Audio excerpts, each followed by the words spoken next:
नमस्कार। आज हम कानून के साथ संघर्ष करने वाले बच्चों के संबंध में किशोर न्याय बोर्ड के गठन, शक्तियों और जिम्मेदारियों को विस्तार से समझेंगे। राज्य सरकार किशोर न्याय अधिनियम 2015 की धारा 4 के तहत प्रत्येक जिले के लिए कानून से संघर्षरत बच्चों से संबंधित शक्तियों का प्रयोग करने और अपने कार्य का निर्वहन करने के लिए एक या एक से अधिक किशोर न्याय बोर्ड का गठन करेगी।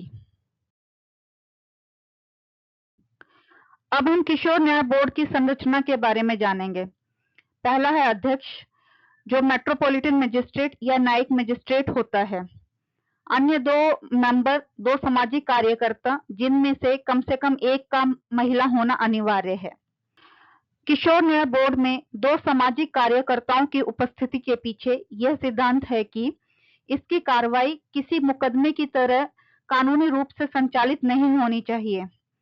मजिस्ट्रेट कानूनी अनुपालन और निष्पक्ष सुनवाई सुनिश्चित करते हैं, अथवा सामाजिक कार्यकर्ता बच्चों के जरूरतों के प्रति संवेदनशीलता सुनिश्चित करते हुए मनोवैज्ञानिक और सामाजिक अंतर्दृष्टि प्रदान करते हैं।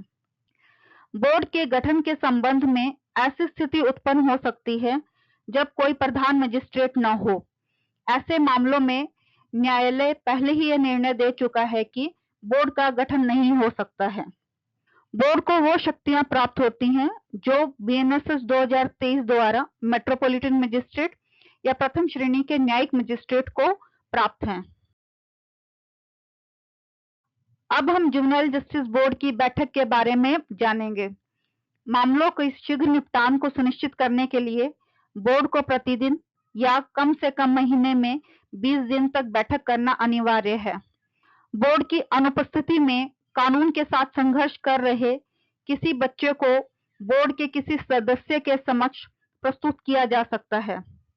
नियमित बैठकें विलंब को रोकती हैं और बाल हितैषी न्याय के सिद्धांत को बनाए रखती हैं। अब हम बोर्ड के लिए आवश्यक संख्या के बारे में जानेंगे। क्योंकि निर्णय सामूहिक रूप से लिए जाते हैं जिसमें न्यायिक और सामाजिक दोनों पहलुओं का ध्यान रखा जाता है, इसलिए प्रत्येक बैठक में प्रधान मजिस्ट्रेट और कम से कम एक सामाजिक कार्यकर्ता का उपस्थित होना अनिवार्य है। हालांकि यदि कोई सदस्य अनुपस्थित है तो अंतरिम आदेश केवल प्रधान मजिस्ट्रेट द्वारा ही पारित किया जा सकता है। बोर्ड के सदस्यों के बीच मतभेद होने की स्थिति में बहुमत की राय मान्य जाती है, लेकिन यदि बहुमत ना हो तो प्रधान मजिस्ट्रेट की राय मान्य होगी। अब हम किशोर न्याय बोर्ड की मीटिंग्स के स्थान और वातावरण के बारे में जानेंगे। बोर्ड की कार्रवाई बाल अनुकूल वातावरण में आयोजित की जाती है। नियमित अदालतों की तरह भयभीत करने वाली नहीं होनी चाहिए। माहौल ऐसा होना चाहिए कि जिससे बच्चे बिना किसी भय और डर के खुलकर बोल सकें। बोर्ड किसी ऊंचे चबूतरे पर नहीं बैठेगा और बोर्ड और तथा बच्चे के बीच में गवाह बॉक्स और सलाखों जैसी कोई बाधा नहीं होनी चाहिए। किशोर न्याय बोर्ड की कार्रवाई अनौपचारिक और गैर विरोधी होती है। इसका उद्देश्य पुनर्वास और समाज में पुनः एकीकरण करना है, ना कि दंड देना। इसलिए बच्चे की पहचान की सुरक्षा के लिए गोपनीयता बनाए रखी जाती है। अब हम किशोर न्याय बोर्ड की शक्तियों के बारे में जानेंगे। किशोर न्याय बोर्ड कानून से संघर्ष कर रहे बच्चों द्वारा किए गए अपराध की जांच करने के लिए अधिकृत है। यह जमानत, रिहाई और निगरानी और विशेष घरों में रखने के संबंध में आदेश पारित कर सकता है। किशोर न्याय बोर्ड के पास परामर्श, सामुदायिक सेवा, व्यावसायिक प्रशिक्षण या पालक देखभाल का आदेश देने का अधिकार है। यह भी सुनिश्चित करता है कि किसी भी बच्चे को रिहाई के बगैर मृत्युदंड या आजीवन कारावास ना दिया जाए। किशोर न्याय बोर्ड एक मूक दर्शक बनकर रहने के लिए नहीं है और केवल तभी आदेश पारित करे जब कोई मामला उसके समक्ष आता है।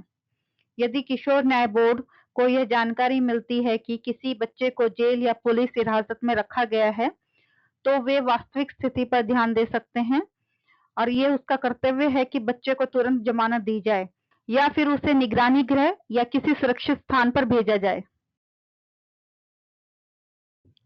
अब हम किशोर न्याय बोर्ड के कार्य के बारे में जानेंगे।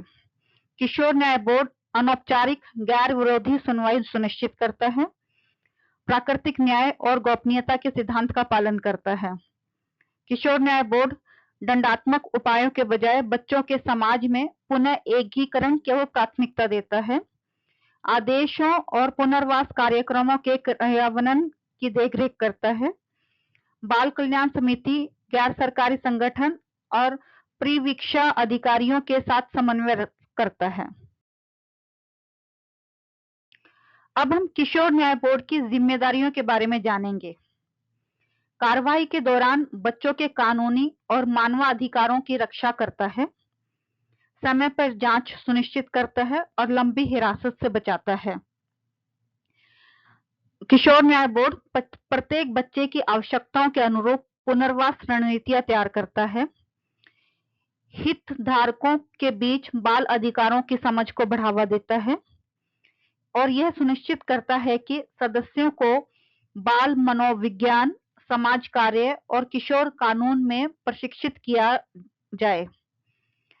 किशोर न्याय बोर्ड कार्रवाई का रिकॉर्ड रखता है और निगरानी के लिए उच्च अधिकारियों को रिपोर्ट प्रस्तुत करता है। किशोर न्याय बोर्ड केवल एक न्यायिक निकाय नहीं, बल्कि ये पुनर्वास संस्था है जो न्याय और करुणा के बीच संतुलन स्थापित करती है और यह सुनिश्चित करती है कि कानून से संघर्ष करने वाले बच्चों को सुधारने और समाज में पुनर्एकीकृत होने का अवसर मिले। आज के लिए बस इतना ही। धन्यवाद।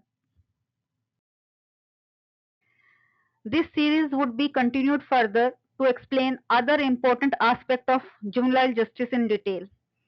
This would be helpful for all the individuals, including professionals in legal field.